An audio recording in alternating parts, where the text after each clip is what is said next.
Selamat pagi saudara-saudara, sebelum kita memulai membaca Alkitab, mari kita berdoa. Terima kasih Bapa, kami bersyukur pagi ini bisa bangun dengan tubuh yang sehat tanpa kurang apapun. Sebelum kami melakukan aktivitas hari ini, kami rindu untuk membaca Alkitab Tuhan, untuk melandasi hidup kami dengan kebenaran-Mu. Oleh sebab itu kami semakin hari semakin berkenan di hadapan-Mu Tuhan. Urapilah setiap kami Tuhan, di dalam nama Tuhan Yesus. Haleluya. Amin.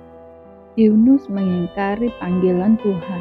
Datanglah firman Tuhan kepada Yunus bin Amittai. Demikian, bangunlah, pergilah ke Niniwe, kota yang besar itu. Berserulah terhadap mereka, karena kejahatannya telah sampai ke depanku, sampai kepadaku. Tetapi Yunus bersiap untuk melarikan diri ke Tarsis, jauh dari hadapan Tuhan. Ia pergi ke Yafo dan mendapat di sana sebuah kapal yang akan berangkat ke Tarsis. Ia membayar biaya perjalanannya, lalu naik kapal itu untuk berlayar bersama-sama dengan mereka ke Tarsis, jauh dari hadapan Tuhan. Tetapi Tuhan menurunkan angin ribut ke laut, lalu terjadilah badai besar, sehingga kapal itu hampir-hampir terpukul hancur. Awak kapal menjadi takut, masing-masing berteriak kepada Allahnya, dan mereka membuang ke dalam laut segala muatan kapal itu untuk meringankannya. Tetapi Yunus telah turun ke dalam ruang kapal yang paling bawah dan berbaring di situ, lalu tertidur dengan nyenyak. Datanglah nakoda mendapatkannya sambil berkata, "Bagaimana mungkin engkau tidur begitu nyenyak? Bangunlah, berserulah kepada Allahmu, barangkali Allah itu akan mengindahkan kita, sehingga kita tidak binasa." Lalu berkatalah mereka satu sama lain, "Marilah kita buang undi, supaya kita mengetahui, karena siapa kita ditimpa oleh malapetaka ini." Mereka membuang undi dan Yunuslah yang kena undi. Berkatalah mereka kepadanya, "Beritahukan kepada kami, karena siapa kita ditimpa oleh malapetaka ini? Apa pekerjaanmu dan dari mana engkau datang? Apa negerimu dan dari bangsa manakah engkau?" Sahutnya kepada mereka, "Aku seorang Ibrani, aku takut akan Tuhan Allah yang empunya langit, yang telah menjadikan lautan dan daratan." Orang-orang itu menjadi sangat takut, lalu berkata kepadanya, "Apa yang telah kau perbuat?" Sebab orang-orang itu mengetahui bahwa ia melarikan diri jauh dari hadapan Tuhan. Hal itu telah diberitahukannya kepada mereka. Bertanyalah mereka, "Akan kami apakan engkau, supaya laut menjadi reda dan tidak menyerang kami lagi? Sebab laut semakin bergelora." Sahutnya kepada mereka, "Angkatlah aku, tampakkanlah aku ke dalam laut, maka laut akan menjadi reda dan tidak menyerang kamu lagi. Sebab aku tahu bahwa karena akulah badai besar ini menyerang kamu." Lalu berdayunglah orang-orang itu dengan sekuat tenaga untuk membawa kapal itu kembali ke darat, tetapi mereka tidak sanggup, sebab laut semakin bergelora menyerang mereka. Lalu berserulah mereka kepada Tuhan, katanya, "Ya Tuhan, janganlah kiranya engkau biarkan kami binasa karena nyawa orang ini, dan janganlah engkau tanggungkan kepada kami darah orang yang tidak bersalah. Sebab engkau Tuhan telah berbuat seperti yang kau kehendaki." Kemudian mereka mengangkat Yunus lalu dicampakkannya ke dalam laut, dan laut berhenti mengamuk. Orang-orang itu menjadi sangat takut kepada Tuhan, lalu mempersembahkan korban sembelihan bagi Tuhan serta mengiklarkan nazar. Maka atas penentuan Tuhan, datanglah seekor ikan besar yang menelan Yunus, dan Yunus tinggal di dalam perut ikan itu 3 hari 3 malam lamanya. Doa ucapan syukur Yunus. Berdoa Yunus kepada Tuhan Allahnya dari dalam perut ikan itu. Katanya, "Dalam kesusahanku aku berseru kepada Tuhan, dan Ia menjawab aku. Dari tengah-tengah dunia orang mati aku berteriak, dan Kau dengarkan suaraku. Telah Kau lemparkan aku ke tempat yang dalam, ke pusat lautan, lalu aku terangkum oleh arus air. Segala gelora dan gelombangmu melingkupi aku. Dan aku berkata, telah terusir aku dari hadapan matamu, mungkinkah aku memandang lagi bait-mu yang kudus? Segala air telah mengepung aku, mengancam nyawaku. Samudera raya merangkum aku, lumut lautan membelit kepalaku. Di dasar gunung-gunung aku tenggelamkan ke dalam bumi, pintunya terpalang di belakangku untuk selama-lamanya. Ketika itulah Engkau naikkan nyawaku dari dalam liang kubur, ya Tuhan Allahku. Ketika jiwaku letih lesu di dalam aku, teringatlah aku kepada Tuhan, dan sampailah doaku kepadamu, ke dalam bait-Mu yang kudus. Mereka yang berpegang teguh pada berhala kesia-siaan, merekalah yang meninggalkan Dia yang mengasihi mereka dengan setia. Tetapi aku, dengan ucapan syukur, akan kupersembahkan korban kepadamu. Apa yang kunazarkan akan kubayar, keselamatan adalah dari Tuhan. Lalu berfirmanlah Tuhan kepada ikan itu, dan ikan itu pun memuntahkan Yunus ke darat. Pertobatan Niniwe. Datanglah firman Tuhan kepada Yunus untuk kedua kalinya. Demikian, bangunlah, pergilah ke Niniwe, kota yang besar itu, dan sampaikanlah kepada seruan yang kufirmankan kepadamu. Bersiaplah Yunus, lalu pergi ke Niniwe sesuai dengan firman Allah. Niniwe adalah sebuah kota yang mengagumkan besarnya, 3 hari perjalanan luasnya. Mulailah Yunus masuk ke dalam kota itu, sehari perjalanan jauhnya. Lalu berseru, 40 hari lagi, maka Niniwe akan ditunggang balikan. Orang Niniwe percaya kepada Allah, lalu mereka mengagumkan puasa, dan mereka, baik orang dewasa maupun anak-anak, mengenakan kain kabung. Setelah sampai kabar itu kepada raja kota Niniwe, turunlah ia dari singgasananya, ditinggalkannya jubahnya, diselubungkannya kain kabung, lalu duduklah ia di abu. Lalu atas perintah raja dan para pembesarnya, orang memaklumkan dan mengatakan di Niniwe demikian, manusia dan ternak, lembu, sapi, dan kambing domba tidak boleh makan apa-apa, tidak boleh makan rumput, dan tidak boleh minum air.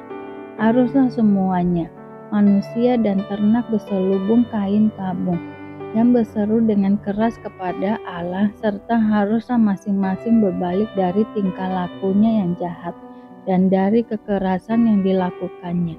Siapa tahu, mungkin Allah akan berbalik dan menyesat serta berpaling dari murkanya yang bernyala-nyala itu, sehingga kita tidak binasa. Ketika Allah melihat perbuatan mereka itu, yakni bagaimana mereka berbalik dari tingkah lakunya yang jahat, maka menyesallah Allah karena malapetaka yang telah dirancangkannya terhadap mereka, dan ia pun tidak jadi melakukannya. Yunus belajar mengisafi bahwa Allah mengasihi bangsa-bangsa lain. Tetapi hal itu sangat mengesalkan hati Yunus. Lalu marahlah ia dan berdoalah ia kepada Tuhan. Katanya, ya Tuhan, bukankah telah kukatakan itu ketika aku masih di negeriku? Itulah sebabnya, maka aku dahulu melarikan diri ke Tarsis.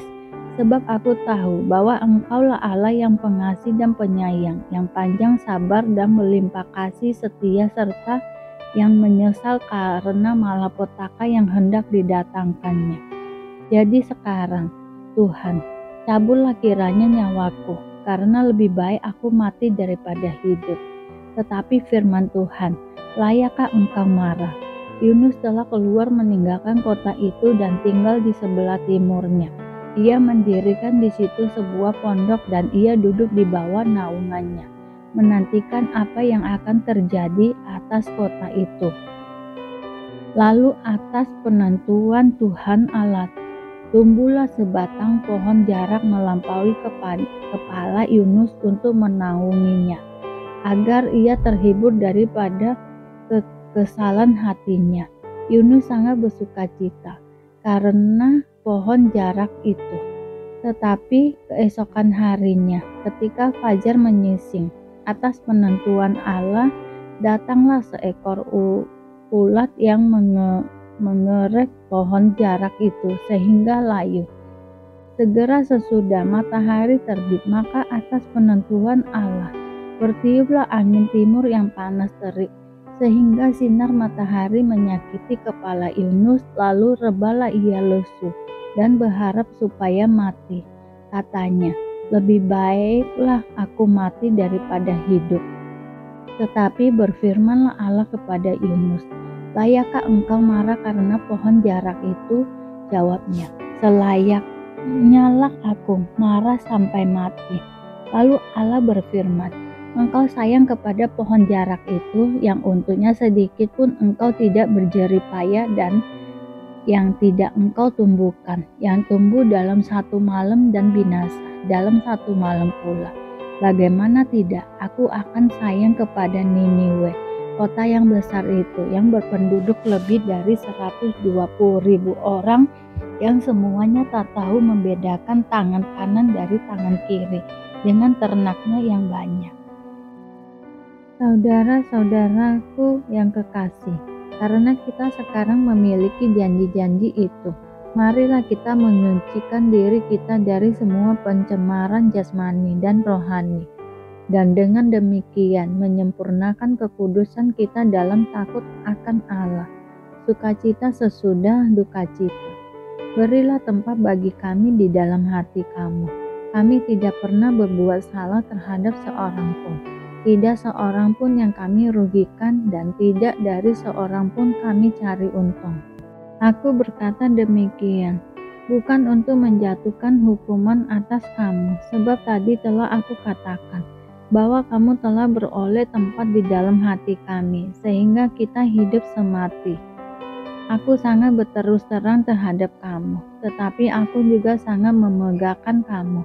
Dalam segala penderitaan kami, aku sangat terhibur dan sukacitaku melimpah-limpah. Bahkan ketika kami tiba di Makedonia, kami tidak beroleh ketenangan bagi tubuh kami. Di mana-mana kami mengalami kesusahan, dari luar pertengkaran dan dari dalam ketakutan. Tetapi Allah yang menghiburkan orang yang rendah hati, telah menghiburkan kami dengan kedatangan Titus.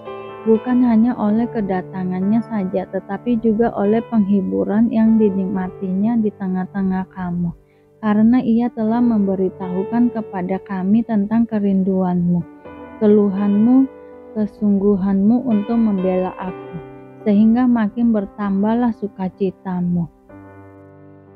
Jadi meskipun aku telah menyedihkan hatimu dengan suratku itu, namun aku tidak menyesalkannya.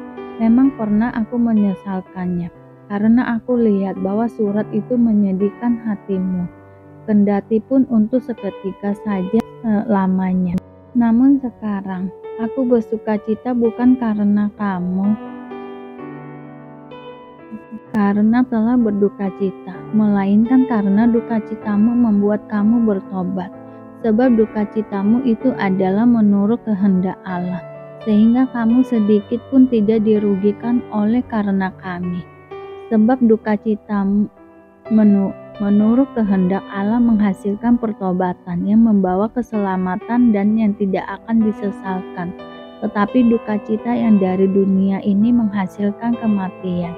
Sebab perhatikanlah betapa justru dukacita yang menurut kehendak Allah ini mengerjakan pada kamu kesungguhan yang besar, bahkan pembelaan diri, kejengkelan, ketakutan, kerinduan, kegiatan, penghukuman. Di dalam semuanya itu kamu telah membuktikan bahwa kamu tidak bersalah di dalam perkara itu. Sebab itu, jika aku telah menulis surat kepada kamu, maka bukanlah oleh karena orang yang berbuat salah atau oleh karena orang yang menderita perbuatan salah, melainkan supaya kerelaanmu terhadap menjadi nyata bagi kamu di hadapan Allah. Sebab itulah kami menjadi terhibur, dan selain penghiburan yang kami peroleh itu, kami lebih lagi bersukacita oleh karena sukacita Titus, sebab kamu semua menyegarkan hatinya. Aku memegahkan kamu kepadanya, dan kamu tidak mengecewakan aku.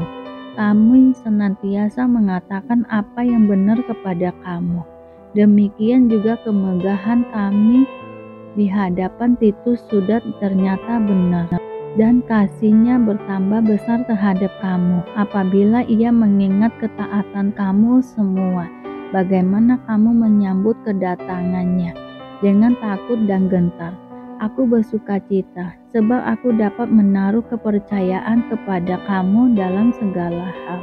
Terima kasih Bapa untuk hari ini, sehingga kami dapat membaca Alkitab-Mu Tuhan. Mari doa Bapa kami. Bapa kami yang di surga, dikuduskanlah nama-Mu, datanglah kerajaan-Mu, jadilah kehendak-Mu di bumi seperti di surga. Berikanlah kami pada hari ini makanan kami yang secukupnya, dan ampunilah kami akan kesalahan kami, seperti kami juga mengampuni orang yang bersalah kepada kami. Dan janganlah membawa kami ke dalam pencobaan, tetapi lepaskanlah kami daripada yang jahat, karena Engkaulah yang mempunyai kerajaan dan kuasa dan kemuliaan sampai selama-lamanya. Terima kasih Bapa. Kami selalu bersyukur atas apapun Tuhan berikan hidup kami. Engkau tidak pernah meninggalkan kami ya Bapa. Hidup kami akan senantiasa berkecukupan di dalam-Mu. Di dalam nama Tuhan Yesus kami berdoa dan mengucap syukur. Amin, amin, amin. Tuhan Yesus memberkati.